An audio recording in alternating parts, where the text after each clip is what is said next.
ओम शांति। आज की मुरली में गीत बजा, नैनहीन को राह दिखाओ प्रभु। बाबा ने कहा, हे प्रभु, ईश्वर, परमात्मा और पिता कहने में कितना फर्क हो जाता। बाबा ने कहा, जब आप हे प्रभु ईश्वर कहते हो तो उसमें रिगार्ड होता है।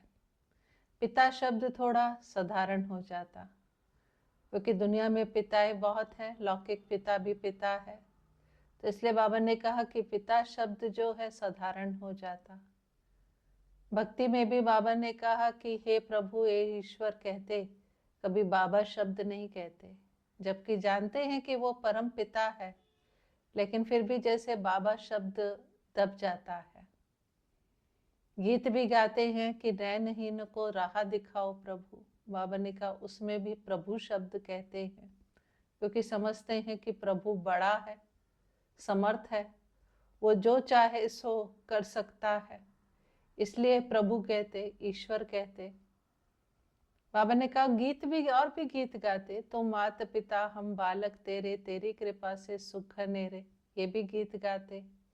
जिससे सिद्ध होता है कि वो हमारे पिता हैं, लेकिन कहने में पिता शब्द ना कह करके प्रभु ईश्वर कहते, क्योंकि प्रभु ईश्वर को जब वो कहते तो थोड़ा रिगार्ड रहता और बड़ा समझते। बाबा या पिता शब्द कम यूज करते भक्ति मार्ग में। बाबा ने कहा कि भक्ति में राह की बात करी तो बाबा आता है, क्योंकि नैनहीन को राह दिखाओ प्रभु, तो प्रभु आते हैं और राह दिखाते हैं। कहाँ की? शांति धाम और सुख धाम की। बाबा कहते हैं मैं राह दिखाता हूँ। वो गीत गाते हैं, अब राह किसको दिखाते हैं? आत्मा को। तो गीत तो गाते हैं, लेकिन उन्हें ज्ञान नहीं है, इसलिए बाबा कहते हैं मैं आता हूँ राह दिखाने, तुम बच्चों की सेवा के लिए आता हूँ। फिर बाबा ने कहा कि तुम बच्चे भी क्या करते हो, तुम भी सेवा करते हो, है ना, तुम भी भारत की सच्ची सच्ची सेवा करते हो, है ना। हम भारत को पावन बना रहे हैं, है ना, सतो प्रधान बना रहे हैं। तो बाबा ने कहा ये तुम सच्ची सच्ची भारत की सेवा करते हो। बाबा ने कहा महात्मा गांधी जी चाहते थे राम राज्य हो, लेकिन राम राज्य तो हुआ नहीं, क्योंकि कोई भी मनुष्य राम राज्य स्थापन नहीं कर सकते हैं। राम राज्य तो स्वयं परमात्मा प्रभु ही करेंगे। इसलिए बाबा ने कहा वो है हद के बापूजी और ये हैं बेहद के बापूजी, जो आकर के राम राज्य की स्थापना करते हैं, सेवा करते हैं। तो बाबा ने कहा कि देखो तुम भी सेवा करते हो, है ना, तो तुम्हें कितना नशा होना चाहिए कि हम अपने तन मन धन से भारत को देवभूमि बना रहे हैं, पावन बना रहे हैं। बाबा ने कहा तुम भी गवर्नमेंट की सेवा करते हो। ना कौन सी गवर्नमेंट की? ऑलमाइटी गवर्नमेंट की। और क्या कर रहे हैं? दैवी गवर्नमेंट स्थापन कर रहे हैं, है ना।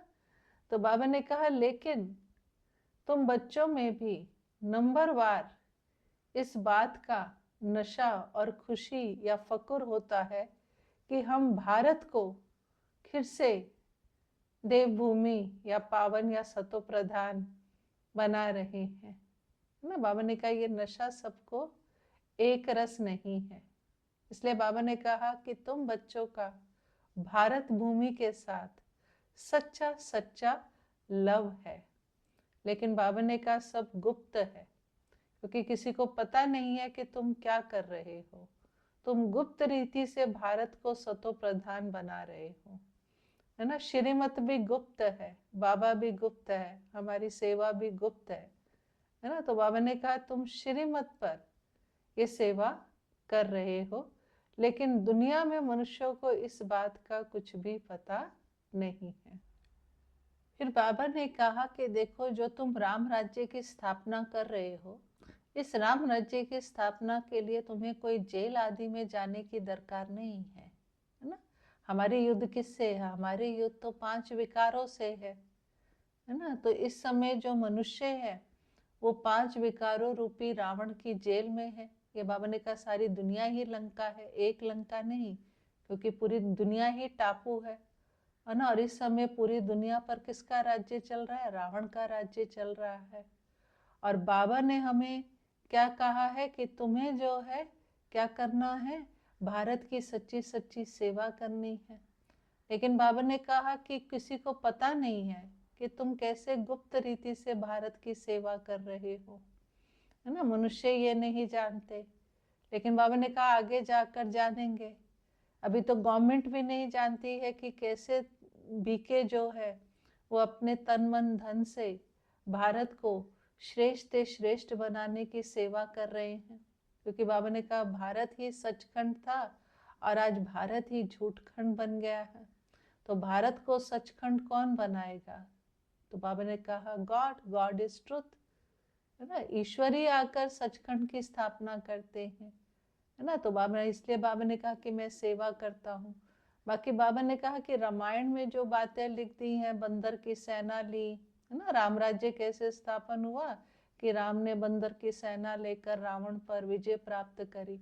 तो बाबा ने कहा ऐसी कोई बात नहीं है। बाकी हाँ, तुम आत्माएं जो है वो बंदर मिसल बन गई थी। बाकी बाबा ने कहा ऐसी मैंने कोई बंदर की सेना नहीं ली।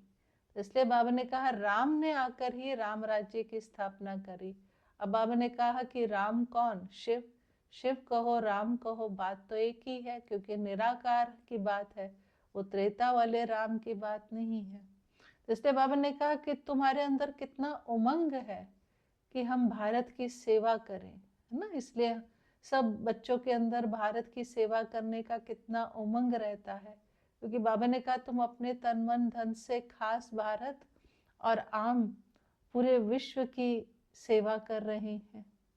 तो बाबा ने ये भी बताया कि जैसे हम जो भारत में स्वर्ग की स्थापना कर रहे हैं, नई दुनिया की स्थापना कर रहे हैं, तो वह राम राज्य कैसा होगा। तो बाबा ने कहा वहां तो सुख ही सुख है, अथाह सुख मिलेगा आपको वहां। वहां तो कारुण का खजाना होगा, वहां तो एवरेज एज भी बहुत बड़ी होगी, 150 वर्ष की आयु होगी, है ना। तो इसलिए बाबा ने कहा कि ऐसी वो दुनिया होगी जो हम स्थापन कर रहे हैं, जो भारत का हम चित्र बनाते हैं। फिर बाबा ने कहा आज देखो तो आज कैसी दुनिया है ना। आज पतित है और वो दुनिया पावन दुनिया है, ये दुख धाम वो सुख धाम।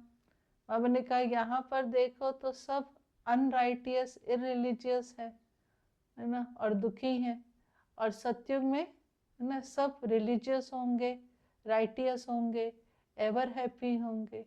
तो बाबा ने कहा कितना रात दिन का फर्क है ना, कि जिसको हम कहते हैं ना आज का भारत कल का भारत।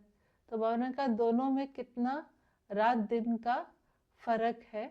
तो तुम बच्चों के अंदर बाबा ने कहा कितनी ना खुशी होनी चाहिए। बाबा ने कहा कि श्री कृष्ण को योगी भी कहते हैं और महात्मा भी कहते हैं, क्योंकि उनकी आत्मा और शरीर दोनों पवित्र हैं। इसलिए उनको सर्वगुण संपन्न 16 कला संपूर्ण कहते हैं। लेकिन सन्यासियों के लिए ऐसी बात नहीं कहेंगे, क्योंकि वो तो गृहस्थियों के पास विकार से जन्म लेते हैं। इसलिए बाबा ने कहा सतयुग में है योगी, यहाँ है भोगी। और रूहानी बाप ये रूहानी ज्ञान रूहों को सुनाता है, रूह ही सुनती है, सब कुछ करने वाली आत्मा ही है। इसलिए बाबा ने कहा कि तुम्हें आत्माभिमानी बनना है, देह अभिमान को छोड़ते जाओ। जैसे बाबा ने कहा कि कोई कहता है कि मैं प्राइम मिनिस्टर हूँ, मैं फलाना हूँ, तो किसने कहा, आत्मा ने कहा। मैं आत्मा देवी देवता बनती हूँ, आत्मा ही बनती है ना। तो अहम आत्मा मम शरीर, मैं आत्मा हूँ और ये मेरा शरीर है। ये अभ्यास बाबा ने कहा आपको बहुत करना है, आत्म अभिमानी बनने का, देही अभिमानी बनने का बहुत अभ्यास करना है, और इसी में ही मेहनत है। और बाबा ने कहा कि तुम भारत के मोस्ट ओबीडियंट सर्वेंट हो, है ना। हम भारत को सुखधाम बना रहे हैं, है ना। उसके बनाने के लिए मुझे स्वयं भी अंदर में ये प्रैक्टिस करनी पड़ेगी, तभी हम ये सेवा कर पाएंगे। तो बाबा ने कहा कि देखो जब नया भारत था तब नई दिल्ली थी, जिसको परिस्तान कहते थे। बाबा ने कहा ये पुराने भारत में कोई नई दिल्ली नहीं है, ये तो कब्रिस्तान है ना। तो बाप आकर क्या करते हैं कि ये जो ज्ञान देते हैं, तो इस ज्ञान से, है ना, दिल्ली क्या बन जाएगी, कब्रिस्तान से ये दिल्ली परिस्तान बन जाएगी, जिसको ही नई दिल्ली कहा जाएगा। फिर बाबा ने कहा कि देखो सतयुग में देवी देवताएं जो होते हैं वो कैसे होते हैं, पवित्र होते हैं, है ना। देवताएं तो पवित्र हैं, और जहाँ प्योरिटी है वहीं पीस प्रॉस्पेरिटी है, वहीं शांति है, वहीं सुख है। तो बाबा ने कहा मैं ही आकर के तुमको शांति और सुख का वर्षा देता हूँ, है ना। भारत में सब आत्माओं को शांति और सुख का वर्षा देता हूँ। तो शांति कहाँ है? शांति है शांति धाम में, है ना। शांति धाम आवाज से परे, है ना, जहाँ पर कोई आवाज नहीं है, कोई गम नहीं है। कहते हैं ना ऐसी दुनिया में ले चल जहाँ कोई गम ना हो, तो शांति धाम में भी गम नहीं है ना। वहाँ शांति ही शांति है, सूर्य चांद से परे। तो बाबा ने कहा कि सबको बाबा सुख शांति में ले जाता है।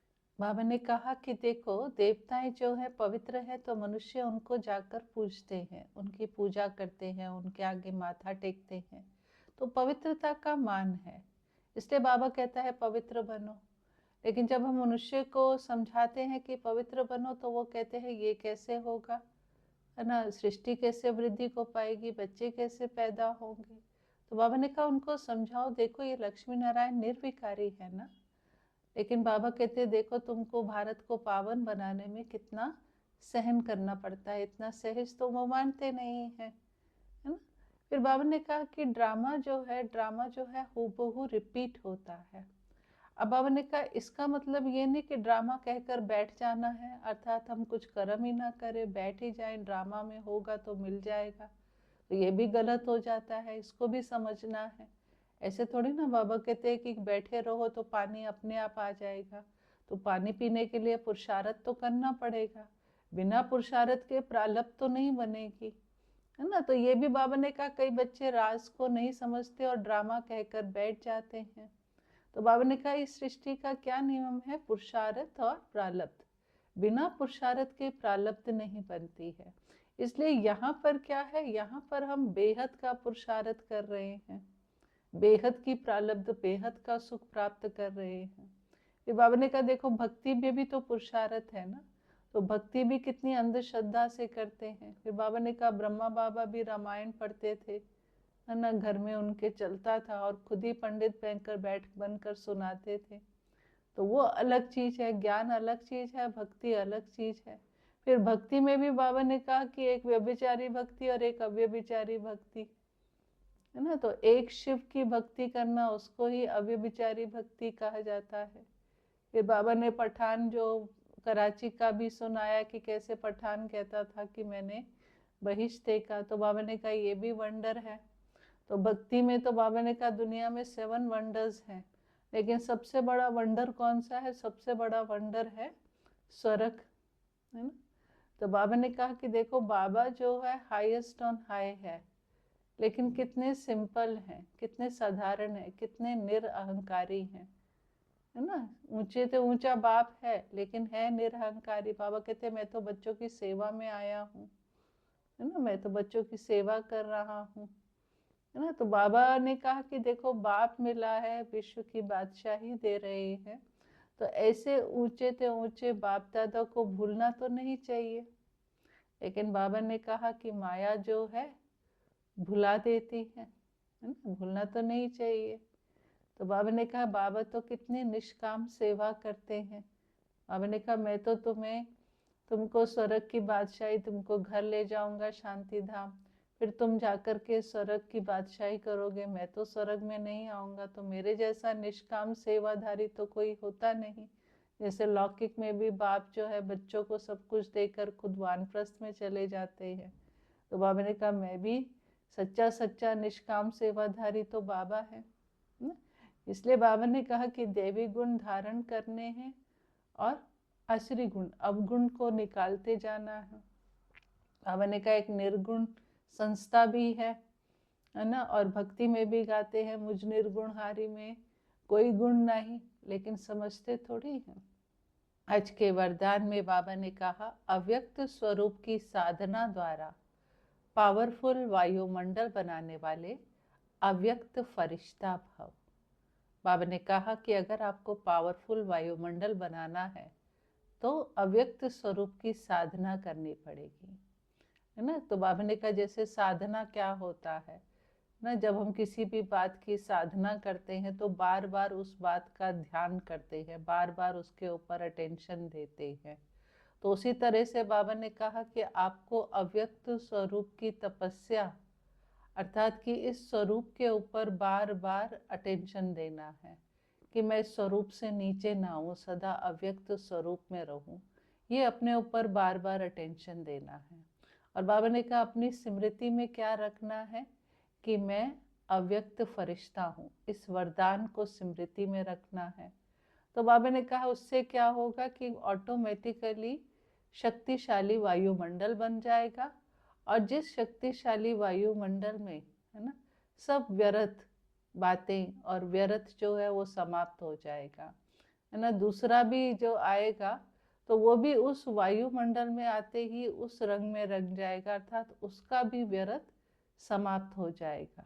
लेकिन उसके लिए बाबा ने कहा कि आपको अव्यक्त स्वरूप में रहने की ये तपस्या, ये साधना, ये अटेंशन रखना है। आज के स्लोगन में बाबा ने कहा सर्वशक्तिवान बाप को प्रत्यक्ष करने के लिए एकाग्रता की शक्ति को बढ़ाओ। ओम शांति।